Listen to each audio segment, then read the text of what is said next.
प्यारे साथियों, आप सभी का हमारे चैनल पे बहुत बहुत स्वागत है।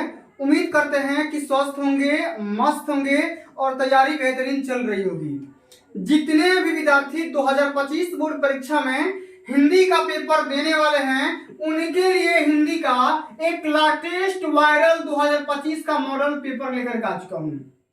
और बच्चों, इस वीडियो के माध्यम से मैं आप सभी को इस पूरे वायरल मॉडल पेपर का A to Z full solution provide करने वाला हूँ। और एक बात दोस्तों, मैं गारंटी के साथ बोल सकता हूँ कि जो भी बच्चा ईमानदारी से इस पूरे वायरल पेपर का सॉल्यूशन अंत तक देख लेता है तो भैया हिंदी वाले पेपर में 70 में 70 नंबर स्कोर कर जाएगा। इस बात की पूरी गारंटी है।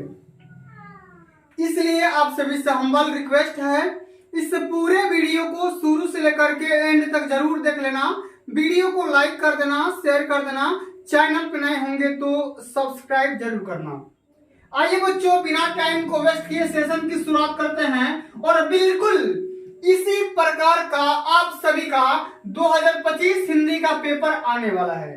तो जैसे ही पेपर आपके हाथों में आता है, सबसे पहले करना क्या होगा, अपने एडमिट कार्ड से मैच करा करके अपना यहाँ पे रोल नंबर मतलब कि अनुक्रमांक और अपना यहाँ पे नाम वगैरह फिलअप कर लेना। बच्चों, इस पूरे पेपर को सॉल्व करने के लिए आपके पास टोटल टाइमिंग रहता है 3 घंटे 15 मिनट। अच्छा, प्रारंभ के 15 मिनट में परीक्षार्थियों को प्रश्न पत्र पढ़ने के लिए निर्धारित है, यानी कि दिया जाता है। शुरुआत के जो भी टाइम मिलता है 15 मिनट में पूरा पेपर को ध्यान से समझना होगा। और 70 नंबर का ये पेपर होता है। 801 डीवी कोड है, इस कोड को याद रखना। वायरल कोड है, हर डिस्ट्रिक्ट में 7 पेपर कोड बनाया जाता है। आइए सबसे पहले थोड़ा सा पेपर का पैटर्न समझ लेते हैं, उसके बाद सारे क्वेश्चन को सेक्शन वाइज सॉल्व करने का पूरा प्रयास करेंगे। ठीक है, साथ देना। हमारे इसलिए पहला निर्देश बताया जाए कि सही प्रश्न हल करना अनिवार्य है, एक भी क्वेश्चन को छोड़ना नहीं है। ये क्वेश्चन 2 खंडों में होगा, खंड अ और खंड ब में। खंड अ के हर एक क्वेश्चन 1 नंबर का होंगे और 20 विकल्प पूछे जाएंगे, जिनको ओएमआर आंसर शीट पे सॉल्व करना होगा। और ओएमआर को भरने के लिए ब्लू या ब्लैक पेन का इस्तेमाल करना होगा और किसी भी प्रकार की इरेजर या व्हाइटनर का इस्तेमाल बिल्कुल भी करना वर्जित है। ठीक है ना। और जो खंड ब होगा वो 50 नंबर का रहने वाला है, जो कि वर्णनात्मक प्रश्न है। तो यही पे दिक्कत होता है, कॉपी कैसे लिखें, कॉपी लिखते समय क्या गलती नहीं करना है, सब कुछ इस वीडियो में बता दूंगा। परेशान होने की कोई बात नहीं है। आइए बच्चों, सबसे पहले हम खंड अ के सारे प्रश्नों को डिटेल में समझने का प्रयास करते हैं। हमारा इसमें पहला क्वेश्चन पूछा जा रहा है कि चिंतामणि के रचयिता कौन है। डॉक्टर राम कुमार वर्मा, जयशंकर प्रसाद, आचार्य रामचंद्र शुक्ल या प्रेमचंद। ये क्वेश्चन पिछली बार पेपर में आया था, ठीक ना, कि चिंतामणि का रचयिता कौन है, तो क्या लगाओगे, आचार्य रामचंद्र शुक्ल। तीसरा ऑप्शन इसका बिल्कुल यहाँ पे राइट आंसर हो जाएगा। इसी प्रकार से अगला हमारा ऑप्शन दिया गया है, क्वेश्चन दिया गया है कि पंच परमेश्वर कहानी के राइटर कौन है। आचार्य रामचंद्र शुक्ल, प्रेमचंद या यशपाल या राजेंद्र यादव। तो पंच परमेश्वर ये जो कहानी है, स्टोरी है, इस कहानी के राइटर हो जाएंगे प्रेमचंद। क्या हो जाएगा, प्रेमचंद। सेकेंड ऑप्शन इसका बिल्कुल यहाँ पे राइट आंसर होगा। सारे क्वेश्चन को समझेंगे और सारे क्वेश्चन को याद भी करना है, क्योंकि पेपर में हमेशा ही पूछा जाता है। ठीक ना। तीसरा क्वेश्चन बोल रहा है कि जयशंकर प्रसाद का नाटक नहीं है। जब मैंने आपको जयशंकर प्रसाद का जीवन परिचय बताता हूं, जब भी बताता हूं, इनकी फेमस रचना का नाम भी बताता हूं, तो आपको ये बताना है कि इनकी नाटक कौन नहीं है। तो ध्रुव स्वामिनी तो है, चंद्रगुप्त भी है, स्कंदगुप्त भी है, समुद्रगुप्त भी है, लेकिन लहरों के राजहंस ये इनका नाटक नहीं है। इसलिए यहाँ पे तीसरा ऑप्शन बिल्कुल राइट आंसर हो जाएगा। ठीक है, अब चलिए इसी प्रकार से अगला हमारा क्वेश्चन क्या दे रखा है, ध्यान से समझते हैं। क्वेश्चन बोल रहा है कि शेखर एक जीवनी उपन्यास के लेखक हैं। धर्मवीर भारती, प्रेमचंद, फणीश्वर नाथ रेणु या अज्ञेय। तो शेखर एक जीवनी ये जो उपन्यास है, इस उपन्यास के राइटर हो जाएंगे अज्ञेय। क्या हो जाएंगे, अज्ञेय जी हो जाएंगे। डी ऑप्शन यहाँ पे राइट आंसर होगा। आगे समझते हैं कि अपनी खबर आत्मकथा है। मतलब अपनी खबर, ये जो आत्मकथा है ये किसकी रचना है बताना है। पांडे बेचन शर्मा उग्र की, डॉक्टर राजेंद्र प्रसाद की, हरिवंश राय बच्चन की, या श्याम सुंदर दास की। तो क्या हो जाएगा, पांडे बेचन शर्मा उग्र की। पहला ऑप्शन इसमें बिल्कुल राइट आंसर होगा, पहला ऑप्शन सत्य हो जाएगा। चलिए अब आगे समझ लेते हैं। अगला हमारा क्वेश्चन बहुत ही प्यारा क्वेश्चन पूछा जा रहा है कि भूषण किस युग के कवि है, आदिकाल, रीतिकाल, भक्तिकाल या आधुनिक काल। तो भूषण, ये जो भैया भूषण, ये जो रचनाकार है, लेखक है, ये रीतिकाल के कवि हैं। क्या, रीतिकाल, ठीक ना। सेकेंड ऑप्शन को याद रखना, कई बार पेपर में आ चुका है। आगे बात करेंगे, ललित ललाम रचना है। ललित ललाम किसकी रचना है आपको बताने हैं, मतीराम की, पद्माकर की, देव की या भूषण की। तो ये मतीराम का हो जाएगा, पहला ही ऑप्शन यहाँ पे बिल्कुल राइट आंसर होगा। इस क्वेश्चन को याद रखना, कई बार पेपर में आ चुका है। सारे क्वेश्चन इंपोर्टेंट हैं क्योंकि प्रीवियस ईयर क्वेश्चन ही पेपर में हमेशा पूछा जाता है। यशोधरा किसकी रचना है, जयशंकर प्रसाद की, महादेवी वर्मा की, सुमित्रा नंदन पंत की या मैथिली शरण गुप्त की। तो यशोधरा के रचनाकार हो जाएंगे मैथिली शरण गुप्त। क्या हो जाएंगे, मैथिली शरण गुप्त। डी ऑप्शन यहाँ पे बिल्कुल राइट आंसर होगा। आगे समझते, इसको स्टार लगा लो, कई बार आ चुका है। आंगन के पार द्वार, आंगन के पार द्वार किसकी रचना है, जयशंकर प्रसाद की, अज्ञेय की, रामधारी सिंह दिनकर की या नरेंद्र शर्मा की। तो आंगन के पार द्वार ये अज्ञेय की हो जाएगा। इस बात को हमेशा याद रखना, कई बार आ चुका है। सारे क्वेश्चन को बढ़िया से याद करना है, ठीक ना। इस बार 70 में 70 अगर स्कोर करना चाहते हो तो। अगला क्वेश्चन है कि दीपशिखा काव्य संग्रह रचना है। मतलब ये जो दीपशिखा है काव्य संग्रह किसकी रचना है बताना है, महादेवी वर्मा की, जयशंकर प्रसाद की, सुभद्रा कुमारी चौहान की या सूर्यकांत त्रिपाठी निराला की।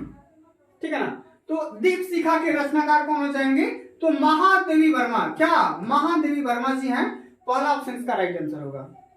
ठीक है ना। अगला हमारा क्वेश्चन, ये अब क्वेश्चन ग्रामर का होगा। करुण रस का अस्थाई भाव क्या होगा, करुण रस का अस्थाई भाव, रौद्र, उत्साह, अद्भुत या शोक। तो शोक इसका बिल्कुल यहाँ पे राइट आंसर हो जाएगा, क्योंकि भैया करुण रस का अस्थाई भाव शोक ही तो होता है।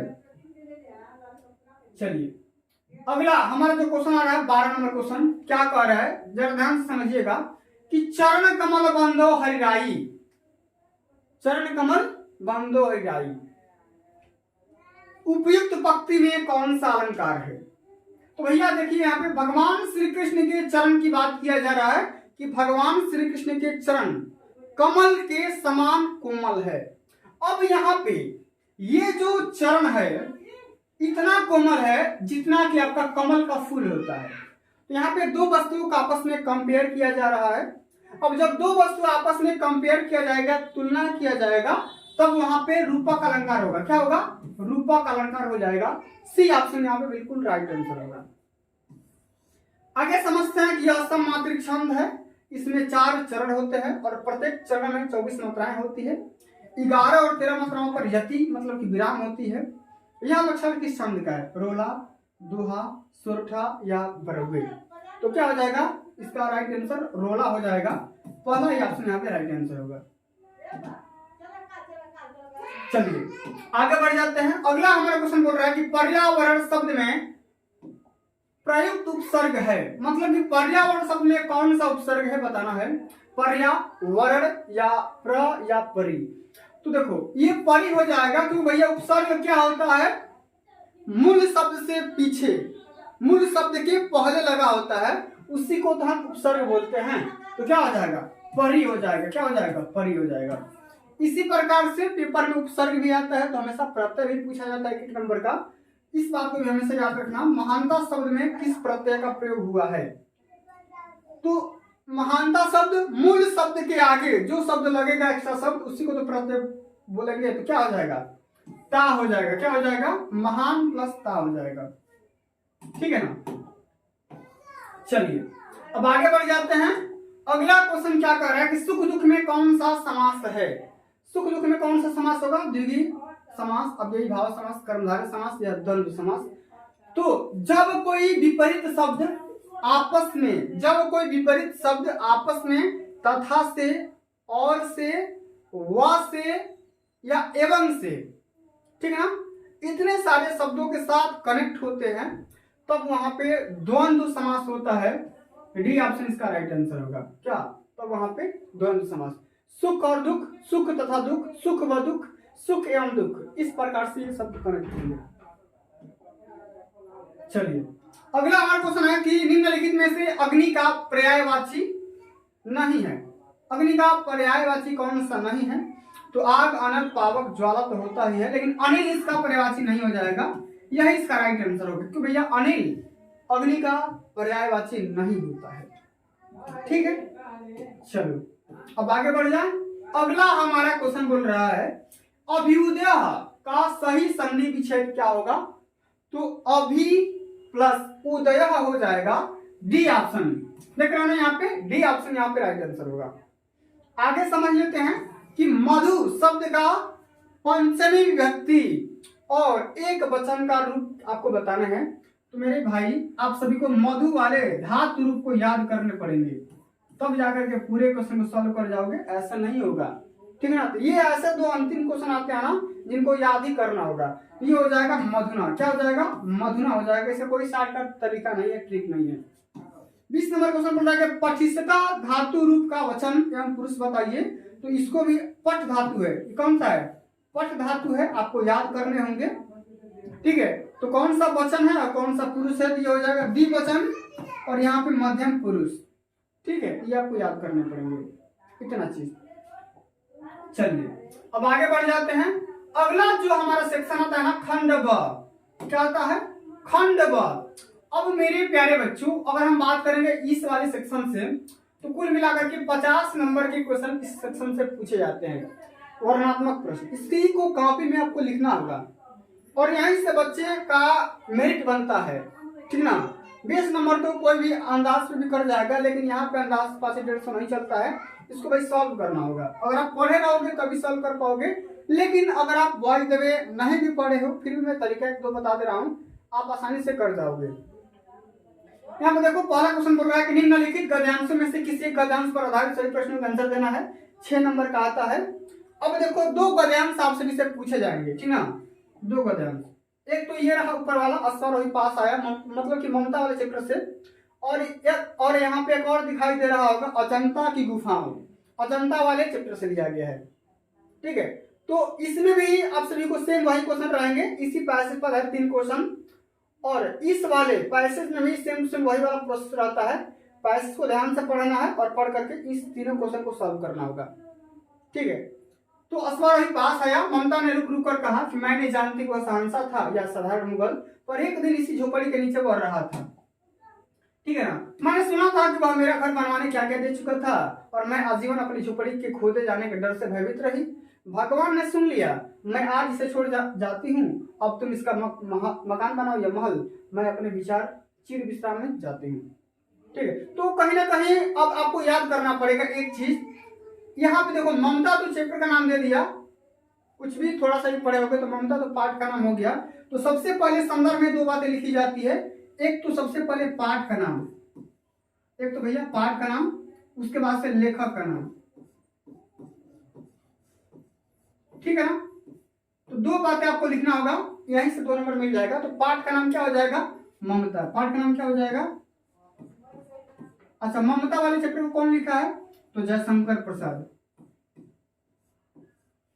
पूरा बढ़िया से बताएंगे, परेशान मत होना। ठीक है,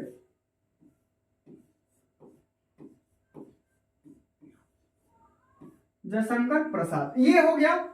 नहीं तो आप एक और भी तरीका होता है, कई बार बता रखा हूं कि प्रस्तुत गद्यांश हमारी पाठ्य पुस्तक हिंदी के ममता नामक चैप्टर में संकलित या उसी चैप्टर से लिया गया है, जिसके राइटर जयशंकर प्रसाद जी हैं। ठीक है, ये तो हो गया संदर्भ लिखने का तरीका। अब देखो अगला हमारा जो क्वेश्चन आ रहा है ना, गद्यांश के रेखांकित अंश की व्याख्या करना है। अब देखो यहां से लेकर के यहां तक चिर विश्राम में जाती हूँ। ठीक ना? तो यहां से लेकर के यहां तक इसका अर्थ लिखना है। तो आपको हेडिंग लगाना होगा रेखांकित अंश की व्याख्या। ठीक है, इस प्रकार से, और हेडिंग लगाने के बाद अब यहां से लेकर के यहां तक अपने शब्द में या यहाँ से लेकर यहाँ तक लिख भी दोगे तो भी काम चल जाएगा, लेकिन पहला वाला का ये तरीका आपको अपनाना पड़ेगा। ठीक है। अब अगला हमारा क्वेश्चन बोल रहा है कि ममता के आजीवन भयभीत रहने का कारण क्या था। मतलब देखो वो इसलिए डर रही थी ना क्योंकि उसको डर था कि झोपड़ी कहीं ना कहीं कोई खोद देगा, मतलब कोई झोपड़ी उसका में आग लगा देगा, चाहे उसको हटा देगा, इस बात से वो डर रही थी। तो कहीं ना कहीं पैसेज पढ़ने के तुरंत बाद ही एक क्वेश्चन का आंसर मिल जाता है। ठीक है ना। तो इसी प्रकार से पैसेज को सॉल्व करना है, कोई ज्यादा इसमें तीर नहीं मारना है।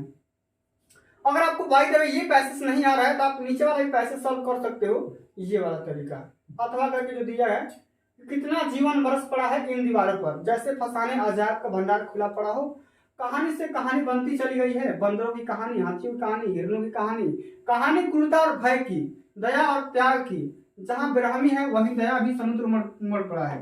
तो देख रहे हो ना, पूरा बढ़िया से मतलब जनता के बारे में पूरा डिटेल में लिखा गया है। सेम टू सेम वही वाला प्रोसेस है। गद्यांश का संदर्भ लिखना है, तो संदर्भ में मैंने दो बातें बताया, पाठ का नाम अजंता हो जाएगा। ठीक है ना, पाठ का नाम क्या होगा, अजंता। इसको कौन लिखा है, लेखक का नाम हो जाएगा भगवत शरण उपाध्याय। ठीक है, भगवत शरण उपाध्याय। मतलब आपको बढ़िया से भाई लिखना होगा तभी जाकर के नंबर मिलेंगे। इसी प्रकार से रेखांकित अंश की व्याख्या अब कहां से कहां तक किया गया, कितना जीवन बरस पड़ा, यहां से लेकर के कि हिरणों की कहानी तक आपको हेडिंग में लगाना होगा। ठीक ना। और कुछ भी नहीं आया तो भाई यहां से यहां तक लिख दो, कुछ भी बना के थोड़ा बहुत। अगला हमारे क्वेश्चन, कलाकारों के हाथों से क्या क्या रास्ते चले गए हैं। ठीक ना। तो कहीं ना कहीं इसका भी जिक्र इसमें किया गया है, कलाकारों के हाथ से रास्ते चले गए हैं, मनुष्य और पशु, विलासी और भिक्षु। भाई क्या करना है, यहां से लेकर के यहां तक लिख दोगे, इसका आंसर हो जाएगा। कुछ भी दिक्कत है नहीं, बस खाली आपको संदर्भ लिखना है, फिर रेखांकित अंश की व्याख्या करना है और एक क्वेश्चन का आंसर कर देना है।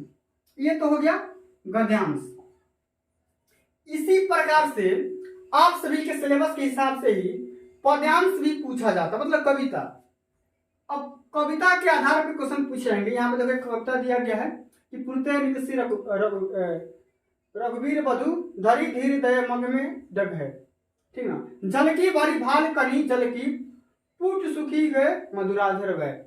आपको करना क्या होगा, ये वन पद पर चैप्टर से लिया गया है, जिसके राइटर कौन है, तो तुलसीदास जी हैं। तो सबसे पहली लाइन में आपको लिखना भी है संदर्भ, इसमें आपको लिखना होगा पाठ का नाम।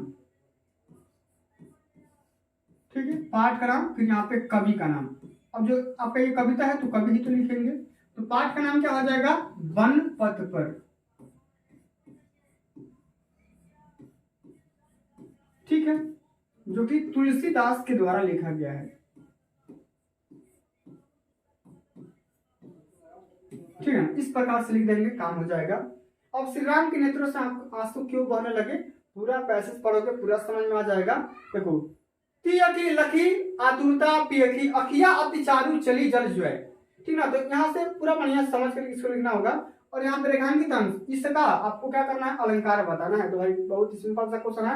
अगर आपको ये क्वेश्चन करने में कोई दिक्कत परेशानी आ रही है तो आप नीचे वाले क्वेश्चन को भी सॉल्व कर सकते हो। इस वाले क्वेश्चन को यहाँ पे देखो, मेवाड़ मुकुट वाले, मेवाड़ केसरी देख रहा केवल रण का, न तमाशा था वह दौड़ दौड़ करता था रण, वह मान रक्त का प्यासा था, चढ़कर चेतक पर घूम घूम करता सेना रखवाली था, ले महामृत्यु को साथ साथ मानो प्रत्यक्ष का पाली था।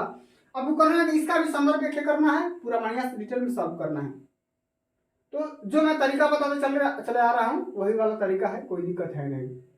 तो जिस प्रकार से हिंदी में गद्यांश होता है, हिंदी का पद्यांश होता है, हिंदी का सॉल्व करना होता है, उसी प्रकार से अब संस्कृत में भी गद्यांश आएगा और पद्यांश आएगा, दोनों आएगा। देख रहे ना कि दिए गए संस्कृत गद्यांशों में किसी का संदर्भ से हिंदी में अनुवाद करना है, पाठ का नाम बताना है और इसका बस खाली हिंदी में अर्थ लिख देना है। या तो आप ये करिए नहीं तो ये करिए। तो सबसे ज्यादा इंपॉर्टेंट है, वेरी वेरी मोस्ट इंपॉर्टेंट है यही वाला। हर साल पेपर में पूछा जाता है, ऐसा कोई पेपर नहीं होगा किसी भी साल को उठा करके देखोगे आप तो ये पैसेज पक्का पूछा जाएगा कि ऐसा नगरी भारतीय संस्कृत भाषा केंद्र आश्रम अस्ति ईत एव संस्कृत वरमस्य संस्कृतेश आलोक सर्वत्र प्रसिद्ध मुगल राजा दारसिकोह अत्र गत्य भारतीय दर्शन शास्त्राणाम अध्ययनम अकरोत् सत्यसाम ज्ञानेन तथा प्रभावित अभवत् यत तेन उपनिषदाम अनुवाद पारसी भाषाम कारित। तो इसका अर्थ मैं बता दे रहा हूँ बस सिंपल भाषा में, आपको लिख लेना। ये तो भाई वाराणसी वाले चैप्टर से लिया गया है, ठीक है ना, वाराणसी भाषा से लिया गया, वाराणसी नामक चैप्टर से लिया गया है। अब हिंदी में अर्थ इसका क्या होगा, यह ऐसा मतलब होता है यह नगरी, ऐसा मतलब यह, नगरी मतलब नगर, भारतीय संस्कृति मतलब भारत की संस्कृति, और संस्कृत भाषा च, इसका च का मतलब होता है और, भारतीय संस्कृति और संस्कृत भाषा का केंद्र स्थल मतलब कि केंद्र स्थल, अस्त मतलब है। तो यह नगरी मतलब वाराणस के बारे में बात किया जा रहा है, मतलब कि वाराणस एक ऐसा नगरी है जहां पे भारत की संस्कृति और संस्कृत भाषा का केंद्र स्थल इसको कहा जाता है, यह माना गया है। इत एव संस्कृत वर्मस्य संस्कृत आलोक सर्वत्र प्रसिद्ध। इसका ये जो संस्कृत भाषा है ना, इसका जो प्रकाश है सभी जगह फैला हुआ है। आलोक मतलब प्रकाश, सर्वत्र मतलब कि सभी जगह, प्रसिद्ध मतलब फैला हुआ है।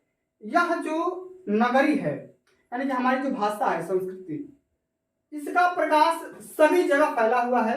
मुगल युवराज दारासिंह अत्रगत यहाँ पर आया और भारतीय दर्शन शास्त्र का अध्ययन किया। सत्यसाम ज्ञानेन, वह इसके ज्ञान से इतना प्रभावित हुआ, अवगत मतलब हुआ, यत्तेन कि इसका अनुवाद फारसी भाषा में करवाया, यह करवा दिया। तो आपको इसी प्रकार से सॉल्व करना है, सारे पैसेज को डिटेल में समझना होगा, तभी जाकर के आप आसानी से सॉल्व कर जाओगे। अब आइए, अगर आपको ये पैसेज करने में कोई दिक्कत आ रहा है, अथवा करके नीचे भी दिया गया है कि नागरिका बहुकालम यावत अचिंत्यत, आप नीचे वाला भी कर सकते हो, कोई दिक्कत है नहीं, ठीक है। चलिए अब इसी प्रकार से आगे बढ़ जाते हैं। संस्कृत में ये जो पद्यांश आता है ये भी सेम नंबर का आता है, 5 नंबर का आता है कि नीचे दिए गए पद्यांशों में से किसी पद्यांश का संदर्भ से हिंदी में बात करना है। सबसे पहले इसका क्या करना है, संदर्भ लिखना है, पाठ का नाम लिख दोगे, उसके बाद इसका अर्थ लिखना है कि सर्वे भवन्तु सुखिनः सर्वे सन्तु निरामया सर्वे भद्राणि पश्यन्तु मा कश्चित् दुःखभाग् भवेत्। सब सुखी हो, सब निरोगी हो, किसी भी कोई भी दुख का भागी ना बने, तमाम प्रकार की बातें हैं यहाँ पे लिख जाओगे, कोई दिक्कत है नहीं। नहीं तो ये माता गुरु सारा भूमे खात पीतो, ये भी कर सकते हो। तो दोनों सेम है, मतलब कि पेपर का पैटर्न देख सकते हो कितना सिंपल पूछा जाता है, कहीं से कोई दिक्कत है नहीं। अब ये जो क्वेश्चन आता है 5वां नंबर, ये अपने अपने डिस्ट्रिक्ट के अनुसार अलग अलग खंड का भी या मतलब खंड का भी पूछा जाता है, 100% के आधार पर, ठीक है ना। ये क्वेश्चन 3 नंबर का पूछा जाता है। तो ये ऐसा टॉपिक है आपको खुद से तैयार करना होगा, क्योंकि ये ज्यादा टॉपिक हो जाता है, ज्यादा बताने लगेंगे तो भाई बहुत सारे डिस्ट्रिक्ट हैं 75, ठीक है ना, तो दिक्कत हो जाएगा। ये आपको अपने सिरे से या जो भी आपका गाइड होता है उससे भी तैयार कर सकते हो, ठीक है ना।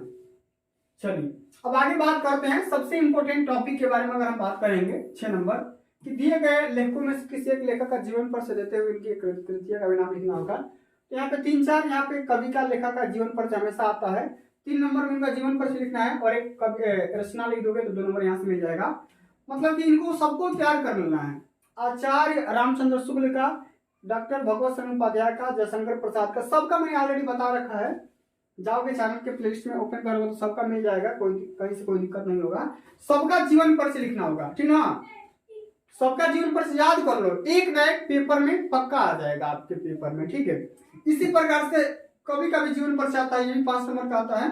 गोस्वामी तुलसीदास, रसखान, सुमित्रानंद पंत, मैथिली शरण गुप्त, सारे कवि का और लेखक का जीवन पर से आपको याद करना होगा, ठीक है, तभी जाकर पूरे नंबर मिलेंगे। चलिए अब 7वां नंबर, ये जो क्वेश्चन आता है मेरे प्यारे भाई, यहाँ पे देखो, एक कविता लिखना होता है, श्लोक लिखना होता है, अपनी पाठ्य पुस्तक में से कंटेस्ट किया हुआ श्लोक लिखिए जो इस पेपर में ना आया हो। अच्छा, इस पेपर मतलब जो मैंने 4था नंबर क्वेश्चन में गद्यांश पद्यांश बता रहा था उसको छोड़ करके लिखना है, ऐसा नहीं कि वही लिख देना है, ठीक है। 8 नंबर क्वेश्चन में संस्कृत में ही आंसर देना होगा, 2 क्वेश्चन का आंसर जवाब देना होगा, 4 नंबर यहाँ से मिल जाएंगे। बीरा केन पूछते तो बीरा वीरेण पूछते, पदेन बिना किम दूर जाती, या चंद्रशेखर कौन आसित, भाई एक कौन था, एक क्रांतिकारी थे। अस्माकम संस्कृति की दृष्टि वर्तते, तो 2 ही का ही जवाब देना है, यहाँ से 4 नंबर मिल जाएगा। और अंत में अगर हम बात करेंगे मेरे भाई, अंत में तो निबंध लिखने के लिए आता है। निबंध ये ऐसा टॉपिक है जो कि हर साल पेपर में 9 नंबर का पूछा जाता है, 9 नंबर का, बहुत ही जबरदस्त टॉपिक है। मैंने ऑलरेडी कई बार बता रखा है कि निबंध कैसे लिखना है, क्या तरीका अपनाने हैं और कौन सी गलतियां नहीं करना है, टॉपर कैसे लिखते हैं, सब कुछ ऑलरेडी बता रखे हैं। तो 4 टॉपिक है: देश प्रेम, आतंकवाद की समस्या और समाधान, प्रदूषण की समस्या और समाधान, इसका मानव जीवन पे इफेक्ट और आजादी का अमृत महोत्सव।